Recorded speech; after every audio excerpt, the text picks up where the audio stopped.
again, we are back on Igman Sochki Tea Talk Train of Thought with a series of an episode with Dr. M.A. Khan, who is a professor and director with Anil Dalmia Institute of Management Studies and Research, and also an ex-racer with University of Mumbai, and also an ex-CEO with SCO Hajj Committee, Ministry of Minority Affairs, and also an ex-director of Siddham Management Institute. I think exclusively on Tea Talk Igman Sochki, we have carried this excellent story, the journey towards excellence in education, and we have seen the innovative practices done by him at each and every phase of his life. Sir, welcome back to this Tea Talk Igman Sochki. Now, SCOI, there's a Hajj committee which is there. Can you brief for something for our target audience on this? Hajj Committee of India is a body formed under the Parliamentary Act. It's a central government body. Autonomous body. So since I had worked in the autonomous institution like university, so like that, similar to that, there is a committee and then it manages the all pilgrimage to the Makkah and Medina. So my role was an administrator, CEO, Chief Executive Officer, to liaison between the Ministry of the Home, Ministry of the Civil Aviation and the Foreign Ministry at the Saudi Arabia to arrange the tour and then facilitate the Hajis with the best values and best facilities at the places, and to make it cheaper and then make the convenient Hajj for the all on behalf of the Government of India. I was on the deputation to the Government of India. There, my being an educationist, I was able to do it well because though the pilgrimage has nothing to do with the educationists and then administrators and that, but the important aspect is the learning and training. So if a villager, a person who doesn't know how to sit in the aeroplane, how to use the aeroplane, who is using once in a life in the aeroplane and the foreign city, international travel once in a year. So even they were not used to use the Indian English commode also. So all the things with the education and imparting training in detail and training the trainers first, around 650 trainers all over India we have to train. Then that 650 trainers goes to all over India, and then one pilgrim from the different part of country, then that quantity becomes 1 lakh to 2 lakhs or 1,50,000, 1,60,000. Then arranging their tour, arranging their accommodation at Makkah, Medina, making it cheaper and convenient facilities at the accommodation. That all things had become easy being an educationist transformed to an administrator. Though I was not a hardcore administrator, that has been blessings to the Hajis that I was not an only look to this, because all other administrators said, no, what is the rule? What is my work? I have to do this much, that's all. But I will not go beyond that. But I was a little bit considerate to the pains of the Haji, pains of the government. So, and the Honorable Minister at the time, Mukhtar Abbas Parvez Sawant, very much focused on the 2 points, that it should be completely digitization of the process and giving more preferences to the women empowerment and making the women Hajis more comfortable and bringing the women in the education stream. So I was able to do it. My main task as an providing the digitization, complete computerization of the processes, cutting short the journey and cutting short the expenses and making more convenient and flexible journey, and that I was able to do it. And I'm sure they are also like how in Mumbai University they are the budget for running the show, same way likewise the budget was there with Hajj committee also. So how are you making effective utilization of those? As such, there was no funding from the government. The only part which was coming from the central government was some subsidy or some amount of fare was given to the airlines which were selected by the tendering process to normalize the fare.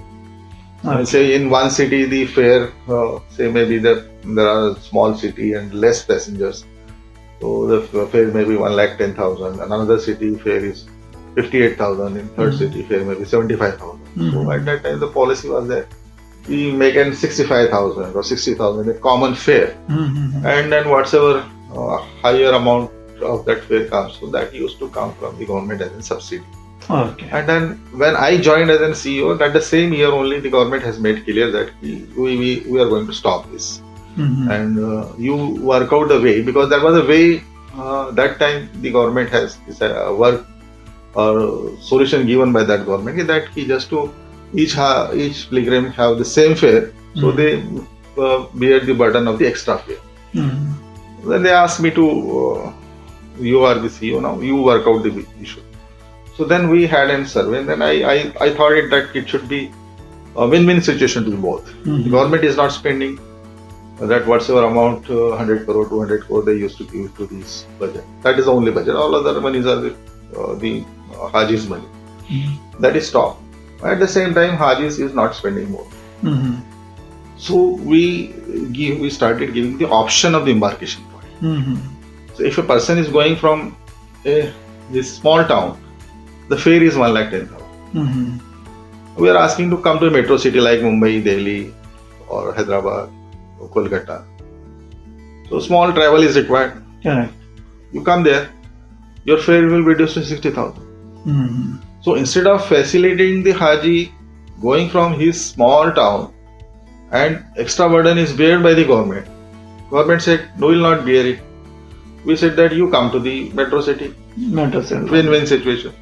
So all Maharashtra persons who were going from Aurangabad, Pune or something, they came to Mumbai. The 30 or 12 hours journey. We make an arrangement of stay at Mumbai, and then their fare was 55,000. So it's control the budget. So that was there, and rest of the things are the committee doesn't charge anything. Only nominal service charges are taken, 100,000 rupees per graduate, etc. That too for management of the affair. And then all other money as it is incurred on them with the tendering, etc. The Haji bears it, and whatsoever advance is taken, and that then at the end of the Hajj, the account is settled, and then the thing go back. And the another thing which I said, as you said that for budget, I did a financial plan. Being a person from the management, a lot of funds are there and lying in these saving accounts. So I transferred that all accounts to CLTD, Community Liquidity. As long as you are not withdrawing it, is a fixed deposit. You get some higher amount of interest on that. So that the earning which was there prior to my period, so from the banks, so that has been doubled. So that the revenue has been already started, self-revenue has been started increasing. So that was helpful in the further development and purchasing land, etc. And secondly, I think whenever we go to Victoria, like Chhatrapati Shivaji, they're saying station, like there we could see a flag on. That's very interesting. So and what's the story behind that, and how you got those innovative thoughts in your mind? When I was at University of Mumbai, then Vice Chancellor Sanjay Deshmukh sir was very passionate about having such tall, 350 feet high flag we installed it. Actually, in fact, it was his idea of Vice Chancellor Sanjay Deshmukh, so I supported him. And then we, with the help of DK Foundation, Flag Foundation, we installed the huge tall 250 feet or 300 feet flag at the ground. Then I had a contact with the DK Foundation, Mr. Bakshi of the Flag Foundation. So they came to me and then Hajj House to meet me. So then just I'll take it to the terrace and then I'll show you the Mumbai from the terrace, from our viewers gallery. Then when we were looking around then the idea came to the mind that such a beautiful place and such a height in the South Mumbai center, and then everywhere it's an open. Why not to have a flag of that much tall height flag on this terrace of this building? So when I shared this idea with our Hajj Committee of India, then everyone appreciated, and it's good. It's an Indian flag. You think it and then you try it as high as you can. So then we consulted the strength, tested the strength of the building, consulted the engines. We consulted the Hilti also, the Germany's company, to design the plate and to design the fixture, etc. So then, with the help of the Flag Foundation, we were able to take out, and I discussed the issue with the government also. Government also permitted me. There were several permissions were there. And then we thought it that we will have this building. And then fortunately, this is the unique, the claim is that it is the only building in the India or even maybe Asia or country where on such a tall building which is already 75 meter high, and then on that tall building there is a high mast of 20 meter height is attached on the terrace of the building, and then on that 20 meter high post there is a flag measuring 20 feet height and 30 feet wide, 20 by 3600 square feet, long cloth that is still flying in pride. It's an Indian flag. And then there was some difficulties.